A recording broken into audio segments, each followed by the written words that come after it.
Estamos en contacto con Rodrigo Álvarez, economista, en esta mañana de lunes. Rodrigo, gracias por recibirnos. Buen día.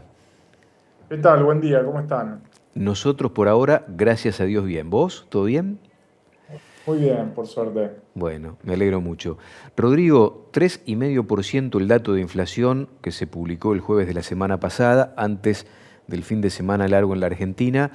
Un dato que viene decreciendo y que creo que es uno de los grandes activos macroeconómicos que tiene para mostrar la administración de Javier Milei. ¿Cómo estás viendo justamente la macro en este momento? Creo que el objetivo central del gobierno, como bien señalás, es bajar la inflación en el marco de un acomodamiento de las principales variables económicas muy difícil de sobrellevar. Por un lado, vimos el ajuste fiscal para poner las cuentas públicas en orden, después vimos el ordenamiento monetario, también un proceso muy complejo porque había muchos pesos en circulación, mucho deterioro, reservas internacionales negativas, deuda a importadores. Y en ese marco también el gobierno decidió, a diferencia de Macri, corregir las tarifas y la mayoría de los precios que estaban regulados de una manera rápida, y eso lo que generó es obviamente una aceleración de la inflación, una pérdida de poder adquisitivo de las familias muy rápido. Yo creo que Ujú. ese proceso ya pasó. Y ahora lo que vamos a ver es hacia adelante, por un lado, que empuja hacia abajo la inflación o el movimiento de tipo de cambio, que va a seguir en este ritmo de 2%, incluso menos, tal vez más adelante. Y por otro lado, los servicios privados, que después de haber estado como restaurante, digamos, todo lo que tiene que ver con lo que no está regulado por el gobierno, que empieza a acomodarse conforme el consumo gana un poco más de tono. Pero el dato, sin duda, es alentador. Y lo que te dice un exportador o un productor que está vinculado a la exportación es, che, ¿no se empieza a atrasar un poco el tipo de cambio? Un crawling peg del 2% que vos marcabas y una inflación que va a la baja, pero sigue siendo todavía superior a esta devaluación controlada del 2%, inclusive con tipos de cambio financieros que van bajando, lo que nos llama la atención en función de la historia, de la cultura que tenemos respecto de este tema tan puntual. ¿Qué mirada tenés sobre esto? Yo te diría que la respuesta a eso sí, lógicamente el tipo de cambio se va atrasando, pero acá hay que, digamos, sumarle dos dimensiones más. Por un lado, la dimensión política, hay que pensar que la caída del consumo, la situación social es extremadamente compleja Ujú. y la dinámica de los alimentos depende básicamente de la dinámica del tipo de cambio oficial. Entonces, un salto del tipo de cambio oficial lo que generaría es no solo un nuevo barajar y dar de nuevo en términos de la evolución de los precios, sino que golpearía muy fuerte la posibilidad de sostenerse o de mantener la nariz afuera del agua de los sectores más relegados. Eso por un lado. Y por el otro es la pregunta si el gobierno, si esta dinámica se puede sostener, y si no es necesario una corrección violenta, o si no es necesario que el gobierno se vea forzado a corregir el tipo de cambio. Y en ese sentido mi respuesta es que el gobierno puede sostener esta política por mucho tiempo. Digo, el blanqueo le va a permitir llegar a noviembre, diciembre. Noviembre, diciembre son meses de demanda de pesos alta, lo que le va a permitir seguir con esta dinámica hasta abril, mayo, momento que ustedes saben se liquida la cosecha Ujú. gruesa y le da una nueva bocanada de oxígeno. Entonces, yo creo que el gobierno tiene mucho espacio para seguir con esta política. Rodrigo, ¿cómo estás? Buen día. Julio Butet te saluda. ¿Qué tal, Julio? Mira, una de las cuestiones que está mirando el productor ganadero tiene que ver con el precio del gordo. Está habiendo mucha oferta de Hacienda de Fildot, eso está haciendo que los valores sean realmente muy bajos y que no hayan acompañado a lo largo del año la inflación. Pero claro, se espera que se achique la oferta para fin de año y ahí repunte la cosa. ¿Por qué te hago esta pregunta? La pregunta es esta. Si el poder adquisitivo de los consumidores sigue muy golpeado, bueno, habrá que ver cómo reacciona la demanda ante ese achicamiento de la oferta. Pero a mí me llama la atención un dato que tiene relación con esto y que tiene que ver con la pobreza. Se habla de que el 50% de la economía de la Argentina es en negro. Entonces, ¿cómo se puede medir fehacientemente el dato de pobreza si una de las cuestiones es ver cuánto gana una persona? Tal vez esa persona no te dice lo que recibe en negro y por lo tanto, contemplando ese ingreso, está por encima de la línea de pobreza. ¿Sí? Esto en función de que se reactive el consumo de carne, por ejemplo, a eso te lo relaciono, ¿no? Sí, mira, la pregunta que me haces tiene muchas aristas y es bastante compleja. Por un lado, la línea de pobreza se mide, es como un indicador independiente de la situación de la gente. Uno mide la inflación en los principales rubros que hacen a la indigencia y digamos, a los alimentos, a las condiciones básicas que necesita una familia para vivir, y eso define el umbral a partir del cual una familia es pobre. Ahora, lo que ha pasado en los últimos, yo te diría, en el último año en la Argentina, es que las familias, vos tenés distintas dinámicas. La clase alta, bueno, tiene su dinámica particular. La clase baja ha recibido un aumento muy grande de los ingresos por parte del Estado a través de la asignación universal, y en muchos casos las familias lo que hicieron es salir a buscar otro empleo, ¿no? Entonces, la persona que trabajaba X horas semanales buscó otra changuita para complementar el ingreso, o un familiar de ese grupo familiar que no trabajaba pasó a trabajar. Entonces, eso es lo que le ha permitido a los sectores de ingresos más bajos sostener al menos su consumo o su dinámica en lo que hace los gastos más esenciales. Obviamente, pensando en la carne, y cuando uno hace la comparación con el resto de los ítems que hace a la necesidad de vida, la carne, lo cierto es que no aumentó, ¿no? Entonces, es más barato ir a la carnicería que a la verdulería, prácticamente, ¿no? Sí. Entonces, no, eso le da un aliciente. Y para los sectores de ingresos medios, que fueron los que soportaron gran parte del ajuste, que en general son los trabajadores que están o registrados en un empleo formal, sindicalizados y demás, o los cuentapropistas. Los trabajadores registrados recién ahora vienen ganándole a la inflación, ¿no? En los últimos meses. Y eso apuntala el consumo, pero claramente no lo sostiene en términos agregados. Y para los cuentapropistas, los contadores, los abogados, los profesionales independientes, recién ahora empezamos a ver que están pudiendo ajustar sus honorarios, sus ingresos. Entonces, ese proceso de despegue del consumo es muy errático y muy lento por todas estas particularidades que te estoy señalando. Rodrigo Goldfein, el presidente del Banco Mundial, se expresó sobre la Argentina en estas últimas horas, el fin de semana, y por lo que se pudo leer de sus declaraciones fue que destaca obviamente este trabajo sobre la macroeconomía de la administración Milei, pero pone puntos suspensivos respecto de la necesidad de crecimiento de la economía argentina. ¿Vos ves posible un crecimiento, por lo menos a partir del año que viene, de la economía argentina para que, bueno, se empiece a sacar de la pobreza a tanto argentino metido ahí? Yo creo que la respuesta es sí, y vamos por la negativa primero. Sin duda, después podemos discutir si por este camino, cómo se crece y demás. Está claro que por el otro camino, digamos, profundizando y no corrigiendo los desequilibrios macroeconómicos, no hay chance de crecer. La Argentina no crece sostenidamente hace 15 años. 15 años, una década y media de estancamiento y no estamos hablando del PBI per cápita. Si incorporamos el crecimiento de la población, esto es todavía peor.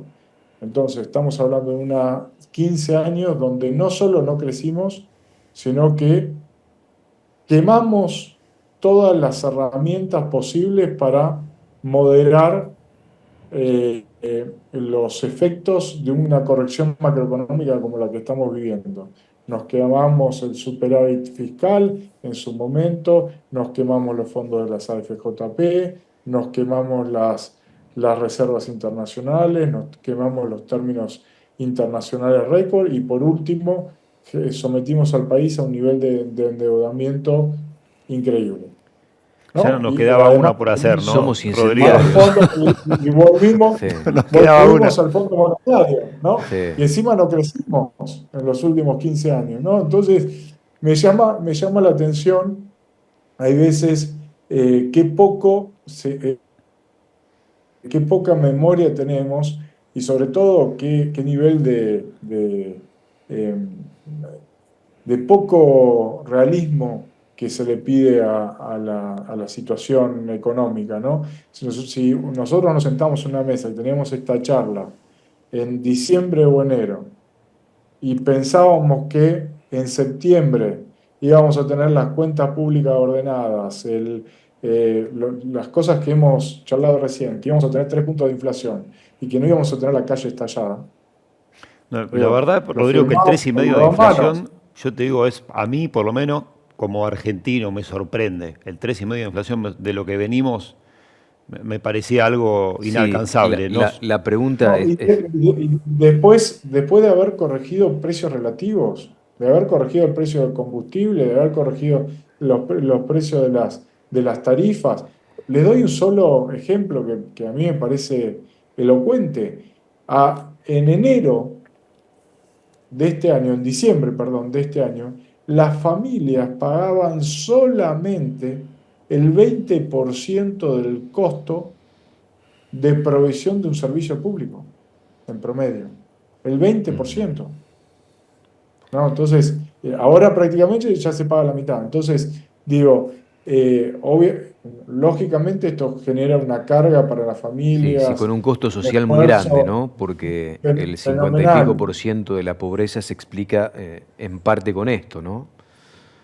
No, bueno, pero ¿de quién es responsabilidad el 54%?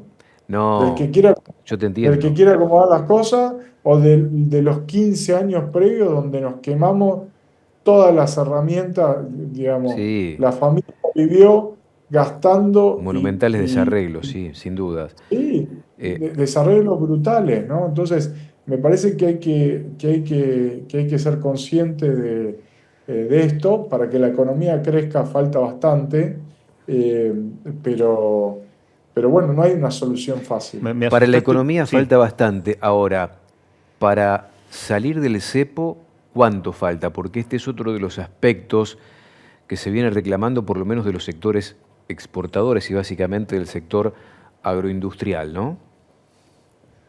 Mira, yo creo que para salir del cepo, lo que primero hay que entender es que no podemos tener avances y retrocesos. Y pongo un ejemplo. Recordemos cuando la Argentina en 2016 salimos del cepo, entraron capitales, se acumularon reservas, entraron capitales financieros. Bueno, fue una fiesta, parecía que todo se solucionaba. En 2018 se revierten esos capitales financieros y tenemos que terminar saliendo a pedir capitales al Fondo Monetario. Entramos nuevamente. Entonces, yo soy de los que piensan que el gobierno tiene que avanzar sobre pasos firmes. ¿Sí? Primera definición. Segunda, no hay dólares. No hay 20.000, 25.000, 15.000 millones de dólares que puedan caer y que puedan apuntalar las reservas y que puedan darnos tranquilidad de que se abren la demanda de dólares, se flexibilizan y la Argentina no va a tener ningún tipo de sobresalto, ¿no? Entonces, eh, es cierto que es una demanda, pero yo prefiero que abramos el cepo en 2 o 3 años, cuando hayamos solucionado los problemas macroeconómicos, donde hayamos abierto y ordenado las cuentas públicas, todavía no están los dólares para pagar los vencimientos de deuda. Creo que hay que hacerse la idea de que el cepo se va a ir flexibilizando, pero para que salga completamente, yo no creo que el próximo año lo podamos lograr. ¿Estás viendo, por lo que decís, la posibilidad de que la administración de Javier Milei conviva hasta el final del mandato con el cepo cambiario? No hasta el final del mandato. Yo digo que acá primero se tienen que ordenar otras cosas, tiene que ordenarse el perfil de vencimiento de deuda público. La Argentina debe dólares que hay que pagarse y que no se pueden pagar con el nivel de acumulación de reserva.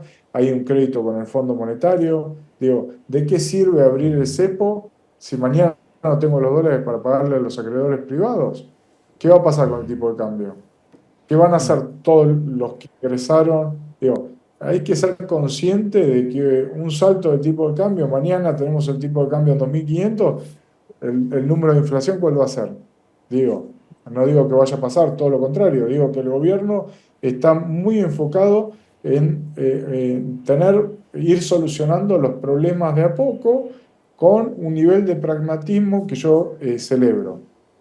El Rodrigo, esto de ir con este concepto de ir solucionando los problemas de a poco, recién decías a la pasada que se corrigió el 50% de tarifas, con lo cual queda otro 50%, ¿no? Para corregir. Entonces, si se corrigió solo el Sí. 50%, ¿se podrá sostener el ritmo de baja de inflación, que fue en septiembre 3,5%, aún teniendo que corregir ese 50% de tarifas, por ejemplo? No, las tarifas ya se corrigieron, ya están, las familias pagan entre el 80 y el 90% Ah, te de entendí los que el costos de los 50, te servicios. entendí que estábamos pagando No, el no, 50. no, el 90, entre el 80 y el 90. Digo, ya ese frente, si se quiere, está despejado para el gobierno. Yo creo que lo que va a impulsar inflación hacia adelante van a ser los servicios privados, todo esto que venían ajustando en forma muy rezagada por los problemas, por la falta de consumo, digo, y por la dinámica propia de la crisis en los primeros meses. Eh, los salarios también van a ir empujando hacia adelante y yo creo que claramente el tipo de cambio va a ser un ancla e incluso las tarifas hacia adelante porque, digamos, en la medida que estén ajustadas por tipo de cambio oficial, ahí no debería haber presión. Fíjense lo que está pasando con la nafta. Es marginal, o con el combustible, perdón. Es marginal, pero, digamos, uno no ve en el horizonte ya nuevos incrementos del precio del combustible y eso ayuda. Y con esta mirada, para mí la última, Rodrigo, agradeciéndote esta charla aquí en la mañana de Mercado Visión por Canal Rural. El sector, de hecho, la semana pasada se reunió y le viene pidiendo certezas a Economía sobre el tema de la salida o la quita de retenciones, pensando en todo lo que se dijo en esta charla, en lo que expresaste respecto de las prioridades a tener en cuenta desde la macro. Es poco probable entonces, si el cepo por lo menos va a convivir un año más con nosotros, es muy poco probable entonces que el gobierno asuma esa promesa que había hecho en algún momento, ¿no? De bajar la presión tributaria, entre otras cosas, ir quitando las famosas retenciones para el sector. Yo creo que en el mejor de los casos puede haber señales, no un cambio diametral porque todavía estás en un proceso de apuntalar el ahorro y garantizar los pagos de deuda, ¿no? Todavía no hay un horizonte tan despejado como para pensar que ese frente puede tener un cambio radical. Gracias por esta charla, ¿eh? Valoramos mucho tu participación en esta mañana de lunes. Un placer, muchas gracias a ustedes. Rodrigo Álvarez, economista, charlando en esta mañana de lunes, dejando algunas certezas. Yo, la verdad, me quedo con lo que dijo sobre el cierre. El tema del cepo cambiario, por lo menos un año más, y los mismos funcionarios de Economía habían dicho que primero iban a despejarlo del cepo cambiario para después empezar a hablar del tema retenciones. Y también lo ratifica con la percepción que él tiene respecto de lo que pueda llegar a pasar con este tema, ¿no? O sea que retenciones, por lo menos más de un año. Salvo alguna señal que te bajen algunos puntitos en determinado tipo de productos, el grueso, lo que espera el sector, me parece está lejos de concretarse, al menos por ahora, ¿no?